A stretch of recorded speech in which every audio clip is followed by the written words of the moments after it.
Hi, it's Sandy Parker, and welcome to Crafting for Almost Everyone. Today I'm going to show you how to get rid of all of that Christmas 12 by 12 paper. I hope you'll stay tuned. Well, we all have a lot of 12 by 12 Christmas paper. Well, at least those of us who are crafty hoarders like me. So what I decided I was going to do, it's like the 28th of December now, and I decided in order to get ready for next year when I'm going to want to buy more, because you know I'm all about that, I would instead use up what I have this year. So I made bags. I'm going to show you how to do this, but I made all bigger bags because I like to wrap small things. I'm not crazy about wrapping big things, but hopefully I'm going to show them from the side so you can see them on the screen. This one is an 8.5 by 9 inch bag. Then this one is a 12 by 12. Then another 12 by 12. And I made these so they would fold flat. If you can't see this, they are folded on themselves. And then this one, I got two inside of each other right now. This one, and I used different papers on that one because when you have these ones that are made for scrapbooks where they have some big thing in the side where what are you going to do with it? That's what I thought would be fun to make. Turn that one aside so you can see it, a bag with. This one was apparently an advent calendar, so I used it to make a big bag. There's more.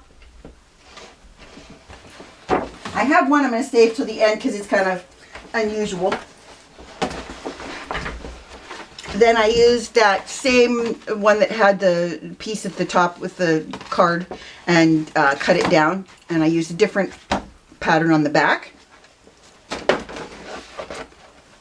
This one, different pattern. This one has the to and from on it. I thought that would be fun. I like this one. It's one of my favorites. Folds flat, as I said. I'm just throwing these on the floor if you can't tell. This one, oops, that's the back. It has the pocket on the closure on the front. Another one with the closure on the front. And then the one with the birdies. And this one has trees on the back. Then I'll show you the one that I made that's kind of unusual.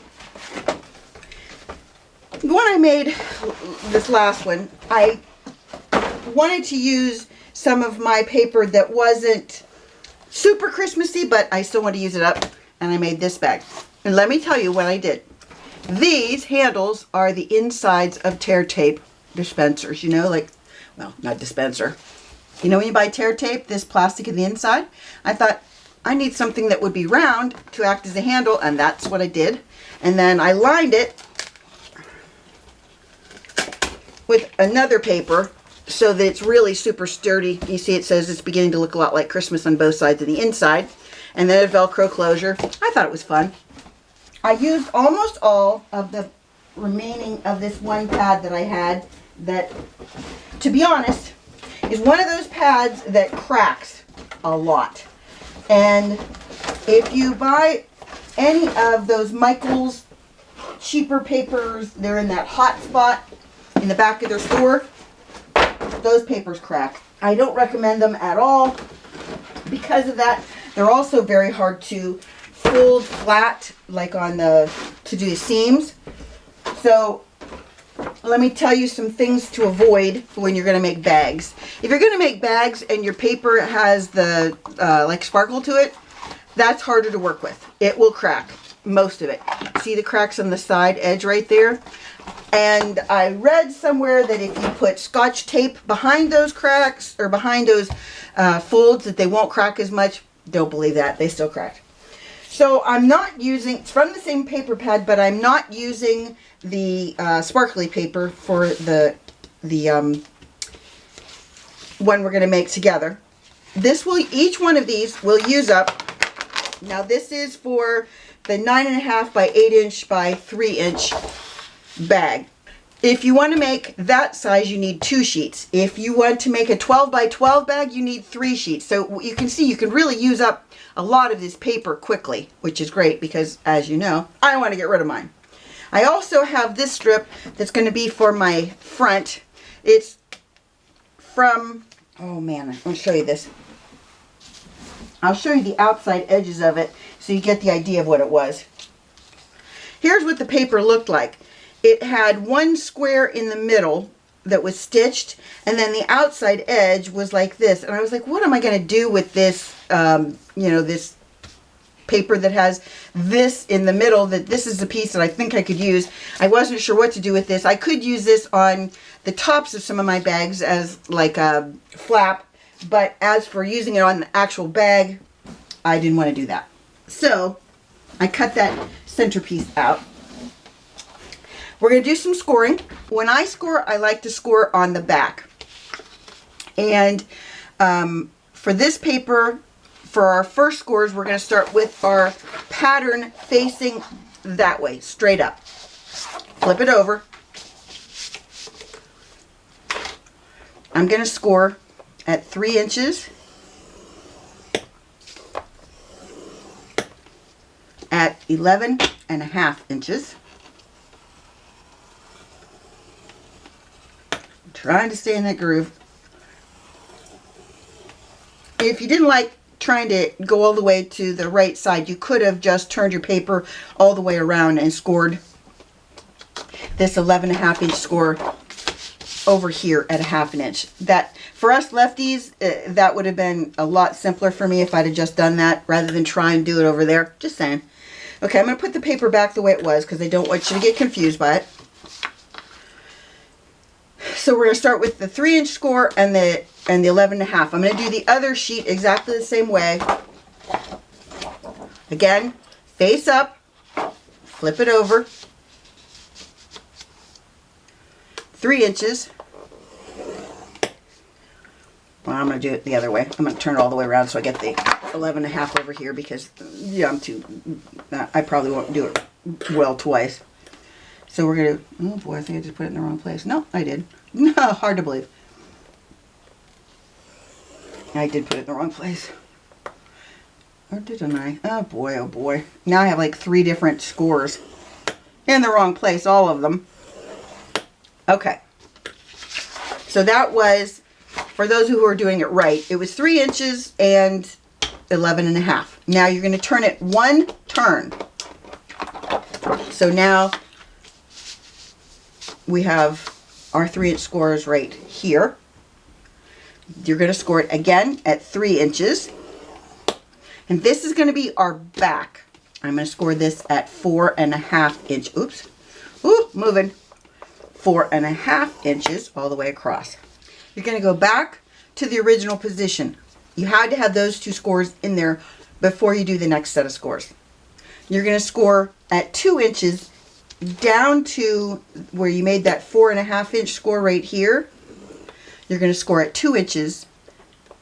No, excuse me, that's a lie. 1.5 inches down to that first score line.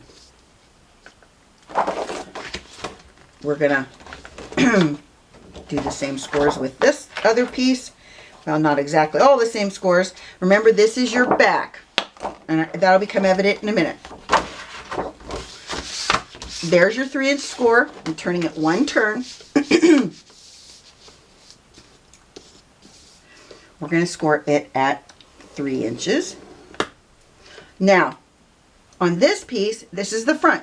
We're only going to score it at 4.5 to the first score line. Right to there. Then we're going to turn it back up. Now that first 3 inch and 11.5 are now back to where they were originally. You're going to score at 1.5 inches just down to that first score. That's all the scoring we need to do. Oh, man, nope. I have one more piece that I want to score. I have the piece that's going to act as our lid that I just showed you that was from that piece of scrapbooking paper that was kind of wonky. It is 4 inches by, I think it's 8.5, but I might be lying. 8.5. You want to score this. I'm going to score it at 1.5 because I want to have a nice flap on the back of mine. And then I've already done this, but you're going to want to take your corner rounder and you're going to round the bottom two corners that are farthest away from this line. Here's the score line you just made. You want to score, or you want to round the edges of the two corners that are farthest away from that. If you like that look. If you don't like the look, don't do it. But that's what I'm doing. Just so you know. And for those of you who don't watch my videos very often, I use a Katamaro Pro corner rounder.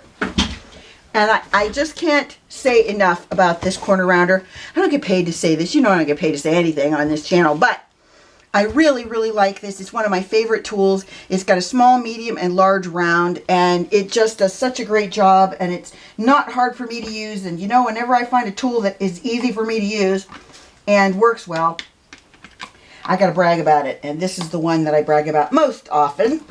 Bought it from Amazon. I'll put a link in the video below. I don't have an affiliation with Amazon, just making sure I tell you all these things. Okay, now,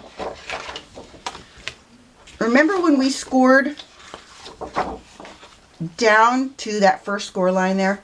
I'm going to draw on it with a pencil if I can, so that hopefully you can see this so it makes more sense to you. So here's what we're going to want to do. I'm just going to draw this so you can see it. And then hopefully I'll be able to erase it. It's not really accurate. Oh boy, that was really good. Okay. Here's that score line that comes down. Goes all the way to the top, that score line. Then you have this box of score lines, and then you have a score line that comes down this side.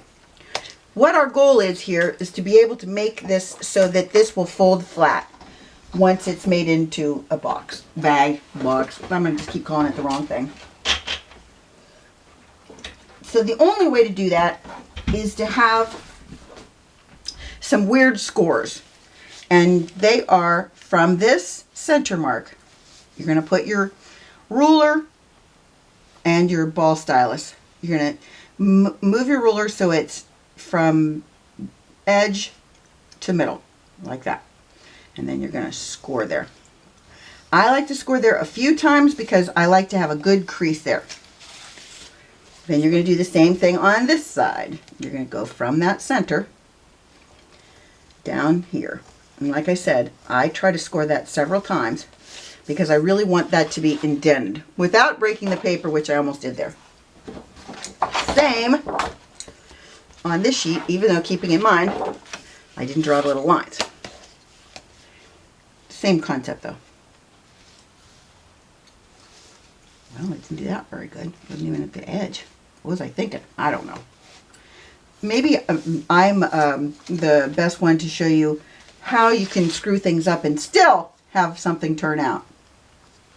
It's possible. Okay. And you know I always write all the directions down below the video. If you didn't know that, now you do. So let's do some cutting. It's easiest if I show you on the one we already drew on. We have a score line right there, as I clearly drew a wonky line there for you. You're going to take your scissor and where that score line is, you want to cut that score line out on both sides, all the way up to that first mark. Then I'm going to cut on an angle up to that score line. I'm going to take that little piece out. Follow that? Now you have this look. On this side, we're going to just cut out an angle like that. Then on this side, this is where we have that 1/2 inch score. You're going to cut this piece, including the score line, out. The corner piece. And then we're going to get rid of the score line above it. And then I'm going to show you one more thing you're going to do. You're going to cut, I hope this paper below doesn't confuse you. Sometimes you can't see everything when I do that. Okay, so I'm going to cut a little diagonal snip at the top and the bottom. Like that. Oops, not even close to the score. Still not close. Okay. We're going to do the same on this one. We're going to cut out. Before I do all my folding, I'm going to try and clean up these score marks that are extra. You probably can't see them, but I can from this side. And the way that you do it is when you score, you'll have an indented side and a raised side. This is the raised side because I scored from the back. So what I want to do is I'm just going to take my bone folder. My bone folder is from Fiskars. They don't really make it anymore, but you can still find it on eBay. And I'm just going to rub from this side and just get rid of that extra line that I don't need. I only want the half-inch score, and I got out of the groove and I scored on one place at like 3/4 of an inch. I just scored a lot of places I didn't need to score. So I fixed that. Then we're going to erase my lines,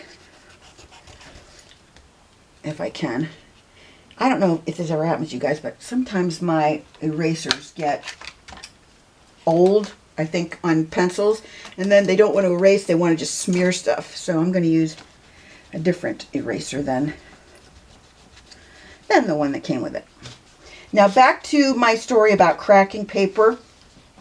What I was told is that if you put any kind of Scotch tape on the back of where you made those scores, it shouldn't crack. Unfortunately, that didn't work for me. I just thought I'd tell you that I tried it. It didn't work. So we're going to fold all of our folds. And I'm going to try and do this gently at first because I don't want these to crack if I can avoid it. And then after I've done it gently, I'm going to go back over it one more time. Then I'm going to fold up this little one that we created. It's best if you use your bone folder on these, or the back of a ruler, or the back of a spoon. You really just want to make sure that you've done your best job of folding these so that it makes it easier. We're going to fold that score that goes most of the way down, just like fold it like kind of on an angle maybe. Oh, my paper got ripped there. And then you have that diamond or that triangular piece that we scored. You want to also play with that.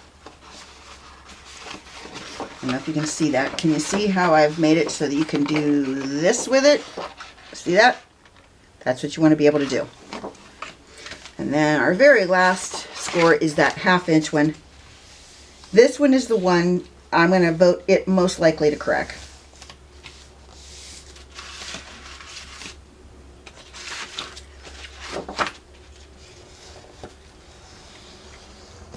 And it cracked. Not a lot, but enough that you definitely can see it cracked.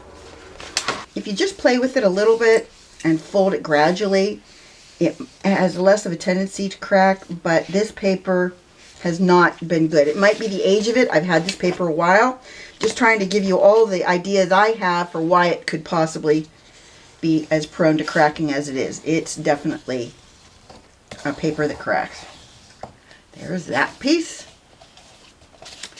Then this is the one that we have the fold that goes all the way across. This is our back of our bag. And this is our bottom of our bag. Did I do that one? I didn't think I folded that one. I better do that one too. That's the bottom of our bag. This is the piece that holds the bottom of the bag in place. And we got this fold.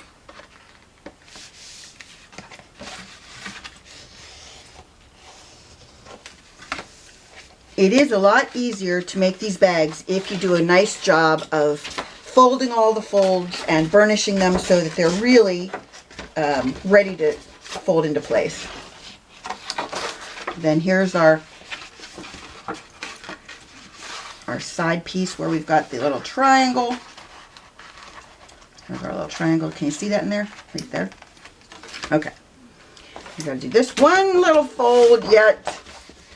This is the bottom of the bag.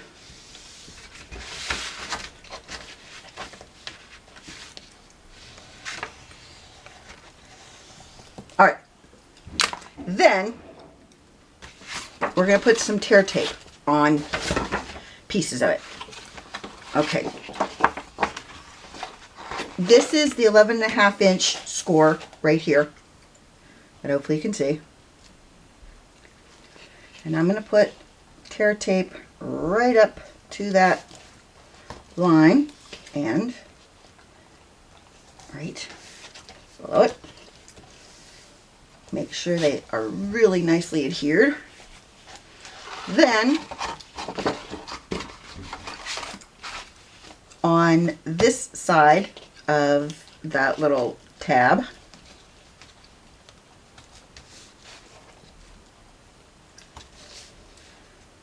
and then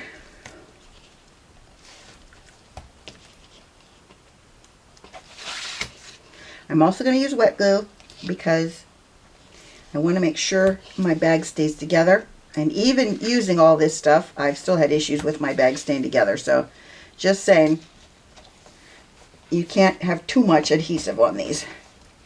Now, this piece is my front of my bag, and so I'm going to want my front to be the last flap that goes under for the bottom of the box. And so I'm going to put my tear tape on the inside of this piece.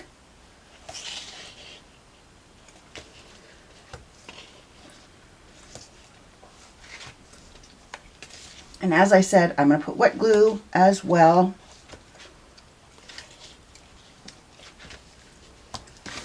I'm going to put my tear tape on the other piece. Now remember, this is the back. And when you put the back in, the first, I did it upside down even after I didn't think I did. This one is upside down. This piece is going to go on the inside. This piece, again, this is the back of my bag. I'm going to put my tear tape on the face piece of this, on the piece that is that's got the design on it. Why I can't think of the word design, I don't know. And then I have to put it on the outside of this strip. Doesn't really matter with these flaps which side you put it on, because they're going to be sandwiched between two pieces of paper. Okay. Next up, we're just going to take our backing off. Okay, you're going to add a little bit of wet glue to the tab as well. And the reason for that is if I lay this down and it's all wrong, at least I'll be able to pick it back up. So I'm just going to smear my glue around like that. Wipe it off the background. Then you're going to take this, and everything here is related to where your scores are. So the way you're going to line these two up is you're going to just, I'm going to draw a line on that so you can see where the score lines are. Wouldn't that be helpful? Hopefully you can see that little line right there. And I did a corresponding line right there. Your goal is to lay these down so that those line up, and so that the edge of your bag meets that score line the whole way up. And then we're going to a little bit off up here. And then we're just going to make sure it's well adhered. So before I go any further, I want to do two things. The first thing I want to do is I'm going to distress my edges. Well, not distress them so much as I'm just going to add some ink to them. And I'm going to use soft suede. I don't know if they even make this. It's an old Stampin' Up! Ink.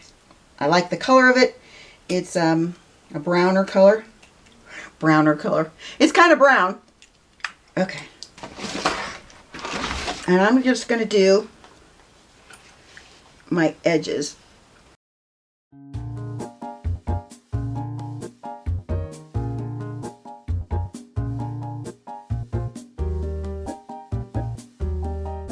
I think I'm going to use this ribbon for my handles.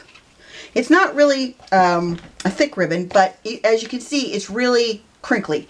I don't want it to be crinkly, so for those of you girls who know, I always like to find little ways to make fixing things like this easier. This is a hair straightener. I bought it at a garage sale. And you can find these at thrift stores. You can find them all kinds of places. And all you're going to do is you're just going to pull your ribbon right through that. Alrighty, that's it. My ribbon's ready to go. The other thing you can do, if you don't like how this still looks, you can also wet it and rub it across your clothes a few times, and that will straighten it a little bit. But if you want it really straight, or an iron, if you have an iron, you know, clearly an iron would straighten it. But I just wanted to show you something that a lot of people have around their houses, hair straighteners. All right, ready to put our bag together now. So if you'll recall, we have this edge that all we're going to do initially is we're going to put a little wet glue on that, because you know I'm going to screw that up if I don't. The flatter this piece is, the better. I can't stress that enough, because this piece is the one that's the hardest one to lay down. What you're going to do is you're going to take the top of your bag and you're just going to lay it right on like that.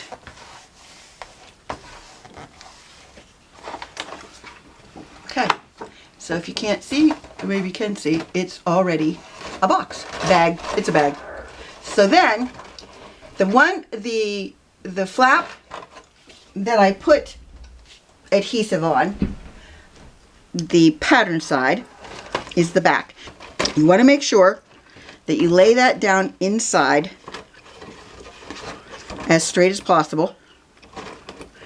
Pull that one back so you can see this better, hopefully. Okay, you want to make sure that this is in there as straight as possible, and then you're going to lay your flaps on them. Like that. We're going to rub it down in a second. And then, this is the front over here. This side of the box, I did have a lot of adhesive, but I also want to make sure I add more. As you know, I like me some adhesive. You want to make sure it's straight on the edges, like that. Then we're going to pull the whole thing over, and this is where you need your ruler. I like to use a wooden ruler for this because I think my metal ruler sometimes is too rough on it. You're going to stick your ruler in the bottom of your bag from edge to edge, corner to corner. And you're going to turn it. I'm going to go from this side. I'd like to do this a couple times just so I'm sure that my bag is well adhered to itself, and that all those glues have, you know, the wet glues have flattened out, so I don't have like big dollops of glue in there anywhere. Now, if you want to add a little more the soft suede, this is a good time to do it. I'm going to add a little more on this edge, a little bit more down here. When you look at your bag, sometimes your corner will have some paper sticking out, like you didn't lay it down properly. You didn't do your edges exactly straight. If that happens, just take your scissors. Right here is my edge. And if that edge, in fact it is sticking up a little bit, I'll show you. All you're going to do is you're going to take your scissors and you're just going to kind of trim like this along the edge so that you cut off any extra paper. If you want to. You don't have to do that. Now, this is the back of my bag. Here's what I was explaining about the back of my bag isn't as pretty. Can you see this? This is the flap that I don't think is attractive, that's glued in last. It's the front, but it's glued into the back, and you can see it. So I'm going to put some of this ink on that to kind of clean up that white edge, if I can. But you can also trim it. If you don't like it, you can trim it off. Now, we're going to squeeze our bag like that. And as you do this, it's going to flatten out. You see how it's flattening out? Because of those crosses, that diamond we cut into the side of it. So now your bag is flat and closed. I did that basically so we can put our lid on it easily. So our lid is right here. I've already put tear tape on it. This is another time we have to remember what's the front of my bag and what's the back of my bag, because you got to make sure that when you put this on, you don't end up having some that's in the wrong place. When you put this on, you want to make sure that you're putting it on so the front is the front of the bag. Does that make sense? So this is the front of my bag. There's no fold in it. That's the front. And so you want to make sure that when you put your flap on, that you put your flap on the back. Now I'm only going to put one string on here. And the way I'm going to do it is I'm going to put it like this. Okay. You want to make sure that you don't have a wrinkle in it, or that you don't have a fold in this. And I'm just going to kind of eyeball where I put my two pieces. Close enough. Then I'm going to put more glue over those.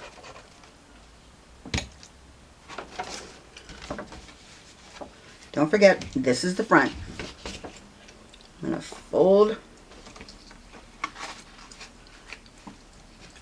You want to make sure that you don't go over the score line, and you also want to make sure that your bag is even on both sides. Have an issue with that part. Then I'm going to fold down the top of your bag. And then what I did,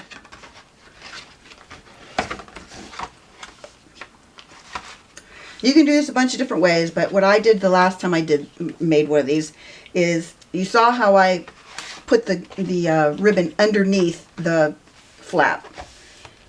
Then you're going to put a straight strip of tear tape on the back of your we'll call it the lid of our bag. And then what you're going to do is you're going to run your ribbon through that, and this will hold your ribbon in place, and it'll make sure that it's always at the top of your bag.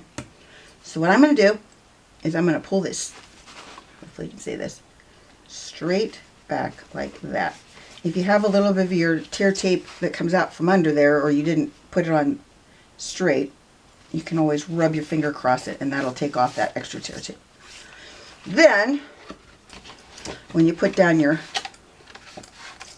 bag, your ribbon's always going to be up above it like that. We have a couple more things I want to do. I want to put Velcro. These are Dollar Tree Velcro. And I put 2 of them on these bag tops because I think they look better when you have 2. It holds the lid closed better. I'm going to put one right there. I got some glitter on that for some reason. How do I do these things? I don't know. And then we got the other one to put on the other side. this piece about there. It's fighting me a little bit. Nobody's ever going to figure out if those are not straight. Nobody's going to go, oh my gosh, Sandy, what were you thinking? That's not straight. And you want to pull it up gently the first time and then rub those pieces in place, those Velcro pieces. Because the first time you push them down, you don't have the chance to really rub them in like that. Okay. Then I have another thing I thought might be cute on this. I thought this would be fun in here.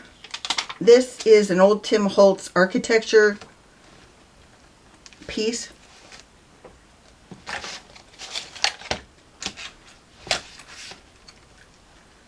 This thing is an inch, so 8.5. So I think if I put it 3 3/4, that should be the center. Oh, gotta move up a little bit though. How's that hit you? So here's our bag. It is 3 inches deep. It's 3 inches deep. It's 8.5 inches across. It's 9 inches tall. And it will fold flat. Wherever you want to fold it, you got yourself a fun bag. Just like that. Simple, cute. Uses up a lot of your Christmas paper that you need to get rid of. I know this doesn't look very Christmassy, but I did think it was fun, and I don't think anybody's going to notice that on the back it's upside down. Maybe they will, but I doubt it. I hope you enjoyed this and that you give it a thumbs up and subscribe, and please tell your friends about me on social media because you know I love that. And thanks so much for watching. Bye-bye.